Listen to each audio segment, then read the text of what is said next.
민주당의 김광수 의원입니다. 저는 문재인 정부가 진심으로 성공하기를 바랍니다. 왜냐하면 그동안 이명박 박근혜 정권 9년 동안에 정말 나라꼴이 너무 바닥으로 떨어져 있습니다. 경제 지표 거의 제로에 육박하고 있고 서민 가계부채가 벌써 1350조 넘어서서 가처분 소득이 거의 없습니다. 내수 절벽에 처해 있습니다. 외교 안보 현안들, 북한의 핵 문제라든지 사드 문제라든지 심각한 상황입니다. 이런 상황 속에서 정말 대한민국의 우리의 후손, 우리 아이들을 위해서도 대한민국의 현 문재인 정부가 성공하기를 진심으로 바랍니다. 근데 그런 측면에서 저는 이낙연 총리 후보자께서 막중한 초대 총리로서 역할을 해야 된다 이렇게 생각을 하는데 그동안에 이낙연 총리를 준비하면서 검토를 해본 결과 이낙연 총리 후보자께서는 국민 통합 또는 지역 균형 발전 차원에서는 상당한 적합성이 있다 이렇게 저는 판단을 했습니다. 그러나 이낙연 후보자께서 국회의원 사선 또 전라남도 도지사 시절까지 통과를 해서 그동안에 국회에서 발언했던 내용 또는 기자 시절 도정을 운영했던 시절을 총괄해서 보면 개혁성과는 대단히 거리가 먼 인물이다. 저는 이렇게 판단을 했습니다. 그래서 그럼에도 불구하고 지금 현재 지난 촛불 광장에서 쏟아져 나오는 개혁 요구는 빗발치고 있고 개혁 과제는 산적해 있습니다. 그래서 이 문재인 정부에서 첫 초대 총리로서 이와 같은 개혁 과제를 제대로 끌고 갈 수 있는 인물인지 저는 의구심이 좀 듭니다. 그런 측면에서 질문하겠습니다. 80년 광주 학살 직후에 그리고 정권을 찬탈한 직후에 정통성을 없는 전두환 정부가 가장 먼저 손을 내민 곳이 미국입니다. 그래서 그 다음에 1월 말에 미국을 방문하게 되죠. 레이건을 찾아갑니다. 그때 레이건하고 한미 정상회담이라고 그러죠. 최악의 정상회담인데 그때 우리 이낙연 후보자께서 동아일보 정치부 기자로서 글 쓴 글들을 쭉 스크랩해 봤어요. 기자의 눈이라고 하는 칼럼을 보니까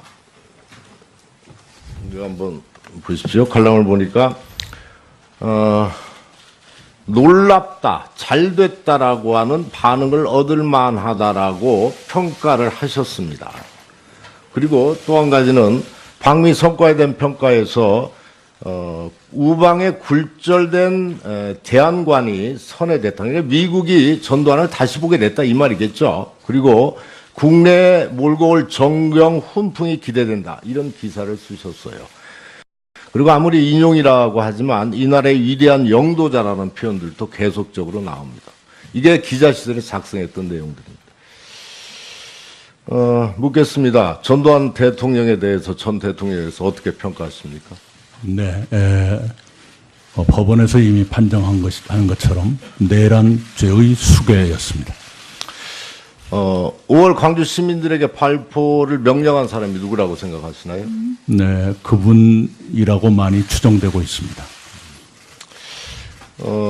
후보자께서는 김대중 전 대통령의 권유로 정계에 입문하셨다 이렇게 하셨습니다. 그래서 98년에 국회의원을 하셨어요.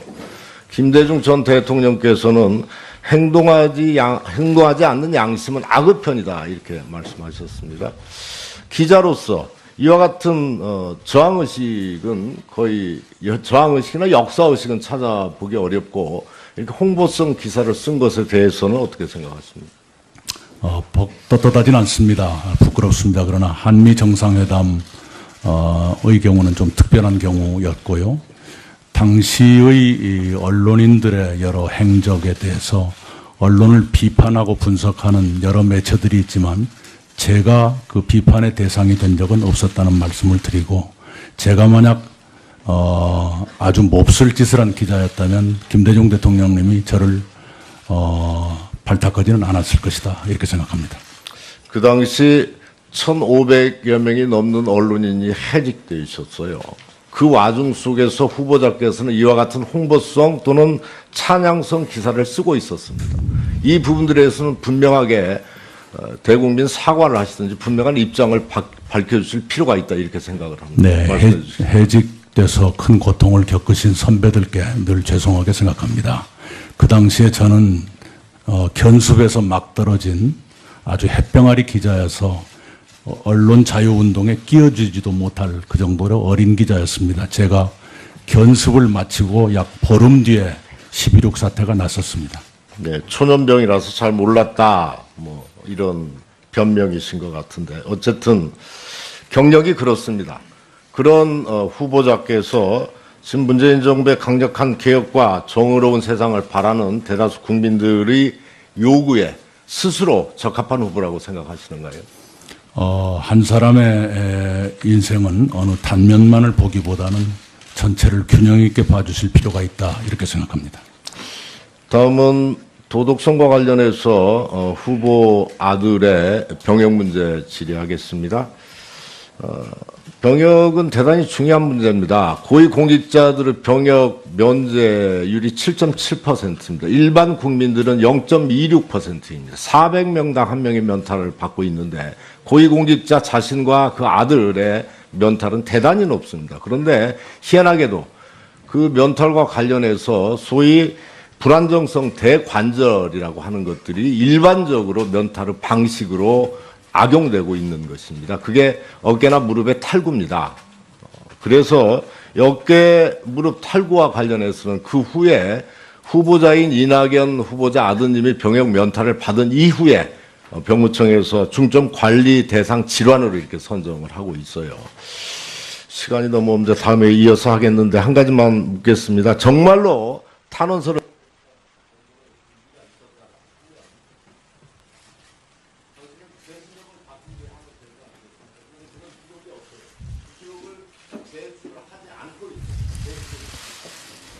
네, 병역 면제 판정이 2002년이었습니다.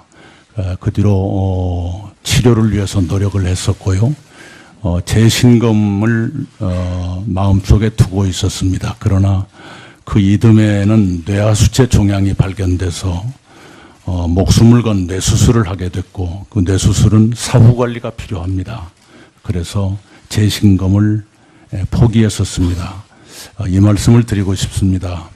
2002년 무렵에는 우리 사회가 병역 문제로 굉장히 예민했던 시기입니다. 그리고 2002년에는 대통령 선거에 나오신 여당 후보의 자제분 병역 비리가 큰 쟁점이었고 당시에 저는 여당이 아니라 한나라당입니다. 당시에 저는 민주당의 대변인으로서 그 병역 비리를 공격하는 입장이었습니다. 만약 제가 흠이 있었다면 한나라당에서 저를 내버려 두지 않았을 것이다. 이건 말씀드립니다. 네. 제 자식놈은 대학교 입학해서 그 신체 검사를 받고 병역이 재학생이기 때문에 자동적으로 연기돼 있었는데 일부러 입대하겠다 해서 들어갔습니다. 군대 가기 싫었다면 짧게 정리하시죠. 뭐라 그런 일을 했겠습니까? 이상입니다. 네. 예. 김광수 의원님. 예. 네, 있으면 드리겠습니다. 네, 예. 없으면 모자란 건 또 드리겠지만요. 네. 추가 질의하시고요. 후보자께서는 김대중 전 대통령의 권유로 정계에 입문하셨다 이렇게 하셨습니다. 그래서 98년에 국회의원을 하셨어요. 김대중 전 대통령께서는 행동하지 않는 양심은 악의 편이다 이렇게 말씀하셨습니다. 기자로서 이와 같은 저항의식은 거의 저항의식이나 역사의식은 찾아보기 어렵고 이렇게 홍보성 기사를 쓴 것에 대해서는 어떻게 생각하십니까? 떳떳하진 않습니다. 부끄럽습니다. 그러나 한미 정상회담의 경우는 좀 특별한 경우였고요. 당시의 이 언론인들의 여러 행적에 대해서 언론을 비판하고 분석하는 여러 매체들이 있지만 제가 그 비판의 대상이 된 적은 없었다는 말씀을 드리고 제가 만약 아주 몹쓸 짓을 한 기자였다면 김대중 대통령님이 저를 발탁하지는 않았을 것이다 이렇게 생각합니다. 그 당시 1,500여 명이 넘는 언론인이 해직되어 있었어요. 그 와중 속에서 후보자께서는 이와 같은 홍보성 또는 찬양성 기사를 쓰고 있었습니다. 이 부분들에 대해서는 분명하게 대국민 사과를 하시든지 분명한 민주당의 김광수 의원입니다. 저는 문재인 정부가 진심으로 성공하기를 바랍니다. 왜냐하면 그동안 이명박 박근혜 정권 9년 동안에 정말 나라꼴이 너무 바닥으로 떨어져 있습니다. 경제 지표 거의 제로에 육박하고 있고 서민 가계부채가 벌써 1,350조 넘어서서 가처분 소득이 거의 없습니다. 내수 절벽에 처해 있습니다. 외교 안보 현안들, 북한의 핵 문제라든지 사드 문제라든지 심각한 상황입니다. 이런 상황 속에서 정말 대한민국의 우리의 후손, 우리 아이들을 위해서도 대한민국의 현 문재인 정부가 성공하기를 진심으로 바랍니다. 근데 그런 측면에서 저는 이낙연 총리 후보자께서 막중한 초대 총리로서 역할을 해야 된다 이렇게 생각을 하는데 그동안에 이낙연 청문회를 준비하면서 검토를 해본 결과 이낙연 총리 후보자께서는 국민 통합 또는 지역 균형 발전 차원에서는 상당한 적합성이 있다는 입장을 밝혀주실 필요가 있다 이렇게 생각을 합니다. 네, 말씀해 주시죠. 해직돼서 큰 고통을 겪으신 선배들께 늘 죄송하게 생각합니다. 그 당시에 저는 견습에서 막 떨어진 아주 햇병아리 기자여서 언론 자유운동에 끼어들지도 못할 그 정도로 어린 기자였습니다. 제가 견습을 마치고 약 보름 뒤에 11.6 사태가 났었습니다. 네, 초년병이라서 잘 몰랐다 뭐 이런 변명이신 것 같은데 어쨌든 경력이 그렇습니다. 그런 후보자께서 지금 문재인 정부의 강력한 개혁과 정의로운 세상을 바라는 대다수 국민들의 요구에 스스로 적합한 후보라고 생각하시는가요? 한 사람의 인생은 어느 단면만을 보기보다는 전체를 균형 있게 봐주실 필요가 있다 이렇게 생각합니다. 다음은 도덕성과 관련해서 후보 아들의 병역 문제 질의하겠습니다. 병역은 대단히 중요한 문제입니다. 고위공직자들의 병역 면제율이 7.7%입니다. 일반 국민들은 0.26%입니다. 400명당 1명의 면탈을 받고 있는데 고위공직자 자신과 이낙연 후보자께서 동아일보 정치부 기자로서 글 쓴 글들을 쭉 스크랩해 봤어요. 기자의 눈이라고 하는 칼럼을 보니까 이거 한번 보십시오. 칼럼을 보니까 놀랍다, 잘됐다라고 하는 반응을 얻을 만하다라고 평가를 하셨습니다. 그리고 또 한 가지는 방미 성과에 대한 평가에서 우방에 굴절된 대안관이 선회됐다. 그러니까 미국이 전두환을 다시 보게 됐다 이 말이겠죠. 그리고 국내에 몰고 올 정경 훈풍이 기대된다. 이런 기사를 쓰셨어요. 그리고 아무리 인용이라고 하지만 이날의 위대한 영도자라는 표현들도 계속적으로 나옵니다. 이게 기자 시절에 작성했던 내용들입니다. 묻겠습니다. 전두환 대통령에 대해서 전 대통령에 대해서 어떻게 평가하십니까? 네, 법원에서 이미 판정한 하는 것처럼 내란 죄의 수괴였습니다. 5월 광주 시민들에게 발포를 명령한 사람이 누구라고 생각하시나요? 네, 그분이라고 많이 추정되고 있습니다. 후보자 이렇게 저는 판단을 했습니다. 그러나 이낙연 후보자께서 국회의원 4선 또 전라남도 도지사 시절까지 통과를 해서 그동안에 국회에서 발언했던 내용 또는 기자 시절 도정을 운영했던 시절을 총괄해서 보면 개혁성과는 대단히 거리가 먼 인물이다. 저는 이렇게 판단을 했습니다.